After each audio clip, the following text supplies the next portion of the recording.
ఈ ప్రపంచంలో మౌనానికి ఉన్నంత శక్తి దేనికి లేదంటే అతిశయోక్తి కాదేమో. మౌనం మనలోని అంతర్గత శక్తుల్ని మేల్కొల్పే ఓ గొప్ప ఆయుధం. కొన్ని సమయాల్లో మాటలు చేయలేని పని మౌనం చేస్తుంది. అందుకే ఎన్నో సమస్యలకు మాటల్లో దొరకని పరిష్కారం మౌనంలోనే దొరుకుతుంది.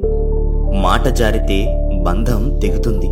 అదే మౌనం వహిస్తే ఆ బంధాన్ని నిలబెట్టుకునే అవకాశం దొరుకుతుంది. కొన్ని సమస్యలకు మౌనమే గట్టి సమాధానమవుతుంది. ఆ మౌనమే నీ వ్యక్తిత్వాన్ని చాటి చెబుతుంది. అందుకే మన పెద్దలు speech is silver and silence is gold అని అంటారు.